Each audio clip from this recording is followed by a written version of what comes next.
Bonjour à tous, bienvenue dans cette nouvelle vidéo du challenge 30 jours pour une prise de parole réussie. Aujourd'hui, j'ai décidé de vous parler support, alors je vous explique tout ça dans quelques secondes. Throw on your bodies and grab your board. Voilà, aujourd'hui, j'ai souhaité vous parler support. Alors, qu'est-ce que j'entends par support? Ça va être vraiment l'élément avec lequel vous allez travailler votre communication envers un public. Donc ça peut être une présentation PowerPoint, ça peut être un texte que vous donnez et que vous lisez, ça peut être le fait de travailler avec des fiches, ça peut être le fait de faire de l'improvisation, ça peut être aussi le fait de donner un dossier de lecture à ces intervenants et en tout cas à ces interlocuteurs. Voilà, moi je vais vous donner mon avis ici sur ce type de support, quand il faut les utiliser pour moi, quand il ne faut pas les utiliser pour moi. Je tiens juste à dire, cette vidéo, c'est une prise de parti parce qu'en fonction du coach, en fonction de la personne, en fonction de l'interlocuteur et de ses affinités, vous pouvez avoir des personnes qui vous diront le contraire de ce que moi je vais vous dire. C'est vraiment une question d'affinité, une question de vision des choses. N'hésitez pas, si vous n'avez pas la même que moi, à le mettre en commentaire et à me dire ce que vous en pensez. Je serais ravie d'échanger sur le sujet avec vous. Mais voilà, moi maintenant ici, je souhaitais vous parler de ces 5 points. Alors on va commencer par le PowerPoint. Donc PowerPoint, c'est quelque chose d'assez connu. C'était très en vogue jusqu'il y a pas tant d'années que ça en fait, mais on en voit de moins en moins. Moi je pense que c'est un outil qui ne doit pas être oublié, mais il doit être utilisé uniquement dans certains cas. Je m'explique. En partant du postulat que vous n'êtes pas un pro de la prise de parole, de base, on est quand même juste ici si vous regardez ces vidéos-là. On va dire que de 0 à 10 minutes, pour moi, pas de PowerPoint. Pourquoi? Parce que on peut partir du principe que 0 à 10 minutes, c'est un sujet connu. C'est un sujet que vous pouvez maîtriser, c'est un sujet que vous savez en tout cas intégrer. 0 à 10 minutes, c'est la durée des vidéos que je vous fais ici, c'est une thématique, c'est... voilà, soit ça doit être très succinct, c'est beaucoup d'informations mais très succinctes, soit c'est une thématique qu'on peut développer. Donc on part du principe que jusque 10 minutes, vous savez gérer sans avoir besoin de trop d'informations supplémentaires, c'est quelque chose que vous savez connaître. Le fait de prendre un PowerPoint va, pour moi, vous amener des embûches. Pour moi, le fait de prendre un PowerPoint, oui, certes, c'est intéressant dans certains cas, mais ici, va amener un élément à penser en plus du reste. Alors, vous devez penser à votre ton de voix. Vous devez penser à votre positionnement. Vous devez penser à votre ancrage. Je parlerai de tout ça dans d'autres vidéos, ne vous inquiétez pas. Vous devez penser aussi à regarder vos interlocuteurs et en plus de ça, vous devez penser à l'ordinateur, au fait que vos slides doivent se suivre et en plus de ça, pour être un bon orateur, on a une petite télécommande et donc vous devez penser à faire changer les slides.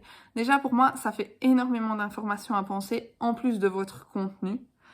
Pourquoi s'ajouter quelque chose supplémentaire alors que de base, vous n'êtes déjà pas à l'aise? Pour moi, le fait de faire une présentation PowerPoint alors qu'on n'est pas à l'aise vous amène des éléments en plus qui vont être là et risquer de vous stresser. Donc pour moi, jusque 10 minutes, pas nécessairement besoin. Une raison supplémentaire, c'est que si votre slide 1, 2, 3 n'est pas suivi, vous risquez de perdre complètement vos moyens. Parce que si vous voyez que vous deviez parler de A et puis de B, qu'au final vous allez commencer par B, quand vous allez vous retrouver à la slide A, vous allez être perdu, vous allez perdre vos moyens, et là c'est vraiment risqué de vous sentir décrédibilisé. Donc pour moi, pas trop d'intérêt à faire ça. Par contre, une fois qu'on dépasse les 10 minutes, quand on est dans des présentations type présentation à un conseil d'administration, présentation d'un rapport d'activité par exemple, présentation de compte, présentation d'un projet long, tout ce genre de choses, là on va pouvoir se dire qu'on prend un PowerPoint.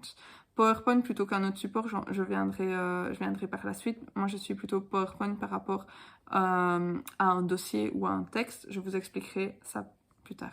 Mais pourquoi le PowerPoint dans ce type de cas? Parce que on a trop d'informations. On peut gérer cette information, mais on ne sait pas donner cette information sans avoir de repères. On va devoir parler de plusieurs projets, on va devoir parler de plusieurs comptes, on va devoir avoir besoin de chiffres parfois. Tout ça, on ne sait pas le retenir. Le fait d'avoir le PowerPoint va pouvoir structurer la manière de parler et va pouvoir vous amener à des points d'un à l'autre et va pouvoir vous permettre vraiment de structurer votre prise de parole et de rebondir dans le cas où vous avez oublié quelque chose. Ça devient beaucoup plus intéressant, ça devient beaucoup plus nécessaire en fait. Par contre, point d'attention, on ne note pas tout ce qu'on dit sur un PowerPoint. Un PowerPoint va être là comme un bloc-notes, va être là comme un support. On peut y noter des chiffres, on peut y noter des mots-clés, on peut y noter des phrases très courtes, mais on ne va pas noter ce que l'on va dire. Pourquoi ? Parce qu'en fait, votre auditoire va lire. Et pendant que votre auditoire lit, il ne vous écoute pas. Donc, on perd l'auditoire, vous perdez votre prise de parole. Au final, ça vous demande un effort. Les gens ne vous écoutent pas parce qu'ils lisent, et en plus de ça, vous aurez l'impression que les gens ne vous écoutent pas, ce qui est vrai, mais ce qui décrédibilise intérieurement quand on n'est pas à l'aise en prise de parole, et en plus de ça, ça fait perdre confiance. Donc pour moi, on utilise énormément de puces. Moi, je trouve que les PowerPoint, c'est très intéressant quand on utilise un système de puces avec quelques mots-clés, avec quelques noms. On hiérarchise vraiment. Si on a 5 thématiques à aborder, on fait 5 slides, 10 slides maximum, où on va avoir vraiment les points importants, mais en aucun cas, on ne note les phrases qu'on va dire. Donc voilà mon point de vue sur le PowerPoint. Maintenant, vous avez aussi des PowerPoint qui sont plus établis que d'autres. Vous pouvez avoir des PowerPoint avec des images quand on présente des projets imagés. Voilà, ça c'est toujours intéressant parce qu'on les projette, c'est beaucoup plus parlant. Mais ça doit toujours rester le support. Ça ne doit pas être le PowerPoint qui est commenté par une personne. Ça doit être la présentation de la personne qui est agrémentée du PowerPoint. Ça, c'est vraiment quelque chose à retenir. La présentation est agrémentée par le PowerPoint et pas inversement. Voilà, ça c'est vraiment ma position sur le sujet. Ensuite, je voulais vous parler du texte. Alors souvent, on reçoit en conférence de presse, en point presse ou en comité de direction, un texte qui, au final, va être lu par le président, par le directeur. Ça, c'est rédhibitoire, c'est non. En aucun cas. En aucun cas, on ne prend un texte qu'on lit et en aucun cas, on ne donne un texte aux personnes. Ou alors, on le donne à la fin pour qu'ils aient de quoi lire quand ils rentrent. Mais on ne donne pas un texte que l'on lit. Parce que déjà, ça n'a aucun intérêt. Les personnes sont là pour vous écouter, pour avoir un certain dynamisme, pour avoir une autre manière d'entendre et d'aborder un sujet. Si c'est pour lire quelque chose, alors ils n'ont aucun intérêt à être là. Vous leur envoyez par mail, vous leur envoyez par poste, basta. Ça n'a aucun intérêt. Un texte, on ne le donne alors qu'en aide-mémoire à la fin ou dans un dossier de presse, mais qui n'a pas pour vocation d'être lu en même temps que ce que vous dites. D'autant plus qu'on va être sur la même chose que ce que je vous disais pour le PowerPoint. Le temps que la personne lit, elle ne vous écoute pas, avec tout ce que ça en découle. Donc le texte, on l'oublie. Par contre, quelque chose qui peut être fait, c'est comme je vous disais, un dossier. Par contre, le dossier, il ne doit pas être lu en même temps que votre présentation. Je pense que si vous avez une chose à retenir de cette vidéo, c'est ça. On ne lit pas quelque chose en même temps que vous vous présentez. Et ne laissez pas vos interlocuteurs le faire. Votre auditoire est là pour vous écouter. Il peut avoir des documents et vous leur dites, comme dans le document Intel, vous attendez qu'ils le regardent parce que c'est un support, parce qu'il y a des chiffres dont ils auront besoin après. Mais ne laissez pas et ne mettez pas les choses en place pour que les gens lisent en même temps que vous parlez. D'autant plus que si ici vous prenez un dossier, le dossier peut être très intéressant dans des comités de direction, dans vraiment des conseils d'administration ou ce genre de choses, ou quand on a vraiment des gros projets, parce que si votre communication est bien établie, vous allez pouvoir référer à des points de ces dossiers-là. Et ben voilà, ça fait d'une pierre deux coups. Les personnes, quand elles repartent, elles ont un support. Maintenant, dites-le bien avant de prendre votre parole. Dites-le avant vraiment le global de la prise de parole. Dites, vous avez un support qui est le dossier. Je vous invite à le lire par la suite. Nous en discuterons pendant la présentation, mais je vous invite vraiment à lire à la suite de l'exposé, pour ne pas laisser les personnes lire, parce que sinon ça fait des bruits de feuilles. Vous, si vous devez vous concentrer, c'est compliqué. Les gens, à un moment donné, risquent aussi de lire, de ne pas écouter, puis de reposer des questions sur ce qui a déjà été dit, ce qui risque de vous déstabiliser.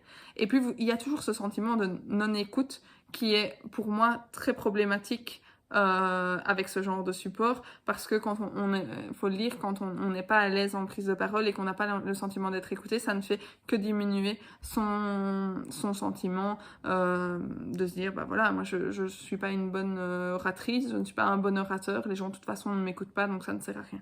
Voilà. Pour pouvoir avoir le sentiment qu'on nous écoute, qu'on est un bon orateur, qu'au final, ouais, ça match, ça va, les gens interagissent, il faut pouvoir se donner les capacités et il faut pouvoir se donner les bons outils. Et un outil que moi j'utilise souvent, qui est pour moi l'outil le plus intéressant en prise de parole, c'est la fiche. Alors la fiche, qu'est-ce que c'est? C'est une fiche format A6, une format A5 comme vous préférez, jamais une feuille A4. On est toujours au minimum A5 ou A6 sur lequel on va répertorier une thématique par fiche et des mots-clés. Donc on va rester sur un maximum de 10 mots-clés par fiche parce qu'il faut que ce soit très lisible. Il faut qu'en fait, juste en ayant fait, comme je viens de faire avec mes yeux, vous ayez les mots-clés qui apparaissent. Et de ces mots-clés-là, vous allez devoir dire ce que vous avez à dire.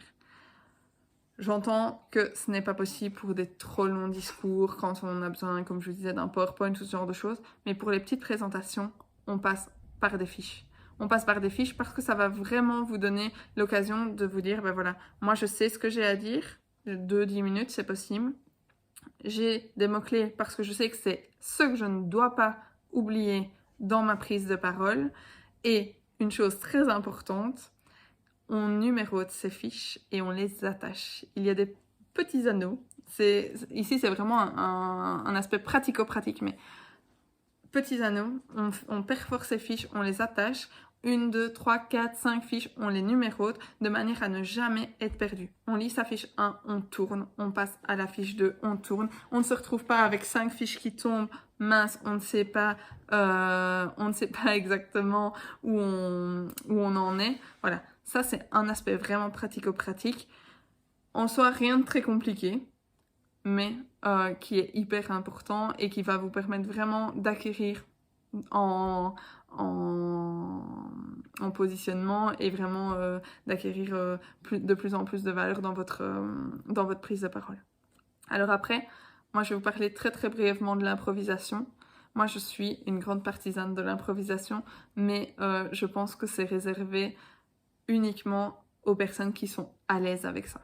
Moi j'adore, je n'aime pas préparer les choses parce que je pense que plus on prépare, plus on se cadre, et plus on est cadré, plus on risque au moment où quelque chose dénote d'être complètement perdu. Donc moi je préfère avoir une dizaine d'idées, on sait où on va, on sait ce qu'on a à dire, et puis voilà. Moi ici, par exemple pour cette présentation, j'ai quelques mots-clés, je sais ce que je dois vous dire, et ensuite voilà, je me laisse porter parce que je trouve que c'est beaucoup plus fluide, que c'est beaucoup plus intéressant, qu'il y a un envie d'échange par la suite et que mon discours est beaucoup moins formaté. Je pourrais aussi vous lire et vous dire j'ai réfléchi qu'il fallait que je dise ça, ça, ça et ça. Mais alors, on perd en spontanéité et à un moment donné, on est quand même dans une relation... La prise de parole, c'est ça aussi, c'est de la spontanéité. Donc, je dirais impro, pas encore pour tout de suite si vous n'êtes pas à l'aise. Par contre, je vous invite à regarder très bientôt la vidéo d'interview que je vais faire sur l'improvisation où là on aura quand même quelques petites choses intéressantes à vous partager à ce niveau-là. Merci d'avoir écouté cette vidéo. On se retrouve demain pour une nouvelle vidéo.